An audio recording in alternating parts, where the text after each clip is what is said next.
मुसलमानों के अलावा तो कोई नहीं इस तरह की हरकतें करता।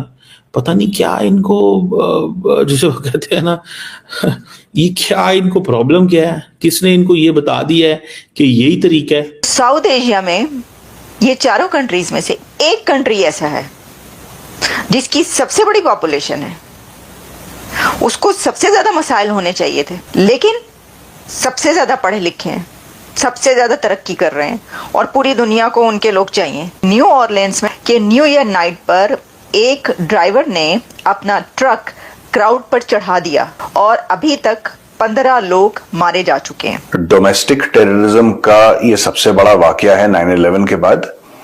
इस तरीके से पब्लिक में एक दफा तो अमेरिका इसमें हिल के रह गया और कहने को ये बात आ रही है कि Islamic state of Iraq and Syria के ये मिलिट्री के बंदा था। मिलिट्री से निकलने के बाद में उनका दीन और ईमान जाग गया और वो आईसिस के साथ में लिप्त हो गए। क्या अमेरिका को दोबारा अफगानिस्तान आना पड़ेगा क्योंकि पाकिस्तान और बहुत सारे ममालिक दुनिया के ये समझते थे कि there is an unfinished business which was left here, या अमेरिका वहीं से बैठ के इस नेटवर्क को अटैक करेगा। तो ये तो फौरन ही पता चल जाता है। अच्छा मुसलमान है, फिर पूछते हैं अच्छा ये साउथ एशिया से, पाकिस्तान से इसका ताल्लुक, अच्छा कौन से कंट्री से ताल्लुक है, क्योंकि आपको पता है ना सबसे पहला खतरा उसी तरफ जाता है कि ये कोई यही बंदा होगा, ऐसे ही कोई बंदा होगा।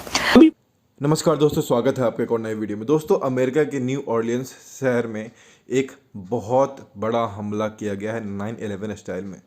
दरअसल एक भीड़ मार्केट में एक भीड़ के ऊपर चलती हुई गाड़ी को फुल स्पीड में चढ़ा दिया, जिसकी वजह से करीबन 20 लोग अभी तक अपनी जान गंवा चुके हैं, जो अभी लेटेस्ट रिपोर्ट है। और दोस्तों, इसकी वजह से जो डोनाल्ड ट्रंप है और एलन मस्क है बहुत ही ज़्यादा नाराज़ हैं और उन्होंने कसम खाई है कि आतंकवाद को पनाह देने वाले देशों को जड़ से मिटा देंगे। और दोस्तों, आपने देखा होगा इससे पहले जब प्रधानमंत्री पद पे थे डोनाल्ड ट्रंप, तो पाकिस्तान की हालत ख़राब कर रखी थी। ना उसे कोई लोन मिल रहा था, ना कुछ मिल रहा था, और कोई भी जो वित्तीय जो सहायता होती है किसी भी वर्ल्ड बैंक से, किसी भी ऑर्गेनाइजेशन से, वो नहीं मिल पा रही थी। जैसे ही फिर बाइडेन बने, पाकिस्तान को बहुत सारे F-16 मरम्मत के लिए पैसे ही मिले, लोन भी मिलना शुरू हो गया। लेकिन अब डोनाल्ड ट्रंप आ चुके हैं और इसी वजह से दोस्तों जो पाकिस्तान मीडिया है उनकी हालत खास करके बहुत ही ख़राब है और इस पर जो रिएक्शन निकल कर आ रहा है काफ़ी इंटरेस्टिंग है। सो विदाउट वेस्टिंग टाइम चलिए हम लोग वीडियो शुरू करेंगे। हो सके तो चैनल को सब्सक्राइब कर वीडियो को लाइक कर दीजिएगा। जय हिंद, जय भारत। क्या अमेरिका को वापस आना चाहिए अफगानिस्तान? क्या अमेरिका को वापस आना चाहिए मिडल ईस्ट के अंदर और उसी तादाद के अंदर, जस्ट टू चेक इट? और जिसे वो कहते हैं ना कि ये एक बहुत बड़ा एक समझ लें मसला है। फिर उसके बाद आपको पता है कि टेस्ला साइबर अटैक एक्सप्लोजन हुआ है, ठीक है जी, लॉस वेगस के होटल के अंदर। मैं देख रहा था उनको, एलॉन मस्क को, उन्होंने कहा जी ये तो दहशतगर्दी लगती है, ठीक है जी। सो ये जो अमेरिका के अंदर एक नई वेव आई है, या ये जो 2 हमले हुए हैं, इस पर जारी बात है लोग परेशान है कि क्या हो रहा है। सो अमेरिकन एक दफा अलर्ट हुए हैं, लेकिन क्वेश्चन मुझे जो तकलीफ है वो ये है कि why Muslims are part of this game, why in Germany, in America, in Muslim बड़ी मुसलमानों को किसने कह दिया है कि तुम दूसरों को कत्ल करोगे तो तुम जन्नत में जाओगे या तुम ठीक रहोगे? ये रास्ता किसने दे दिया? ये जिहादीपन कहां से आ गया? कोई सोच भी सकता है? इस्लाम तो ये कहता है कि एक बंदे का जो कत्ल है वो पूरी इंसानियत का कत्ल है। ये आपको किसने कहा है कि 15-16 मासूम लोग जो अपनी जिंदगियों में एंजॉय कर रहे हैं, काम कर रहे हैं, कारोबार कर रहे हैं, अपने मेहनत कर रहे हैं, आप उन पे चढ़ाइयां कर दो यार? Who can ask you this? How come you can do this? आप ये कैसे कर सकते हो? आप ये कैसे कर सकते हो?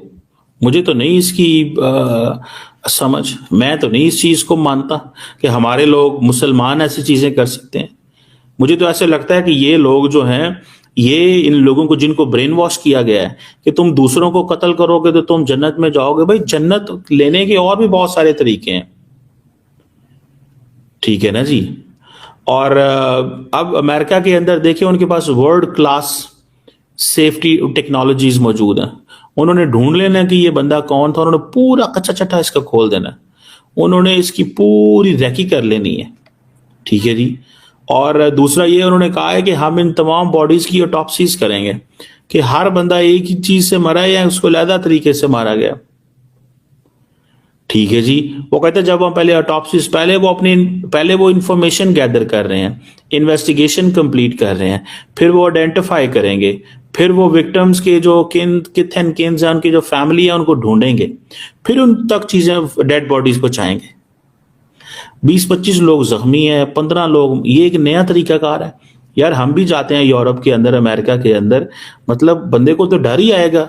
मैं फॉर एग्जांपल बहुत ट्रैवल करता हूं दुनिया के अंदर, तो क्या हम जा रहे हैं तो रास्ते पे आप किसी के ऊपर भी मासूम लोगों के ऊपर गाड़ी चढ़ा देंगे?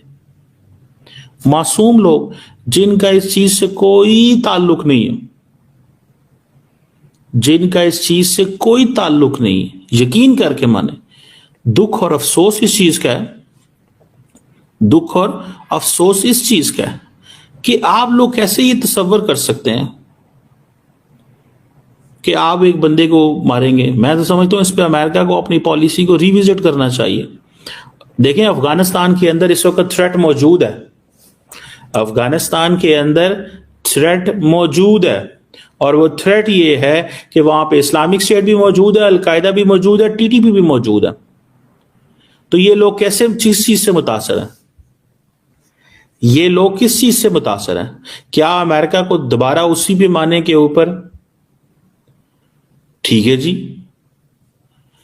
क्या उसी पैमाने पे दोबारा आना चाहिए? ये जो शमसुद्दीन जब्बार है 42 इयर्स ओल्ड, लोगों पे ट्रक चढ़ा दिया है।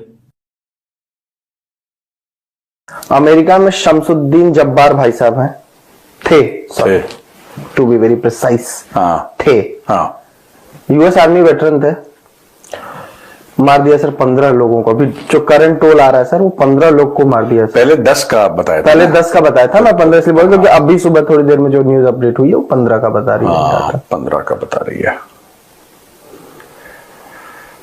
नाम में कुछ दिक्कत हो रही है क्या? नहीं, ऐसा देखो, मैं बताता हूं आपको।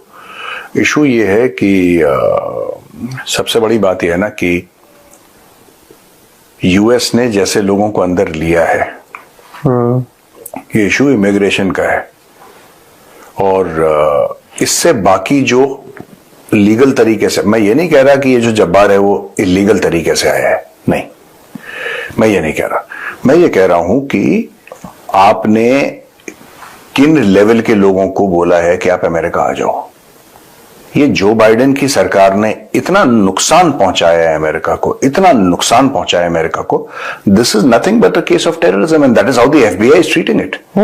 तो आप क्या ये हम मान सकते हैं कि डोमेस्टिक टेररिज्म का ये सबसे बड़ा वाकया है 9/11 के बाद? इस तरीके से पब्लिक में, एक तो वो होते हैं जो मेंटली अनबैलेंस्ड होते हैं और शूटिंग हो गई, यहां पे 4-5 लोगों को उड़ा दिया, ये अमेरिका में बड़ा कॉमन है। हाँ, ये तो बहुत पिछले साल तो बहुत आई है। लेकिन ये वाला जो किलिंग है ना, ये वाली किलिंग बिल्कुल अलग है, इसका नेचर इस किलिंग का अलग है।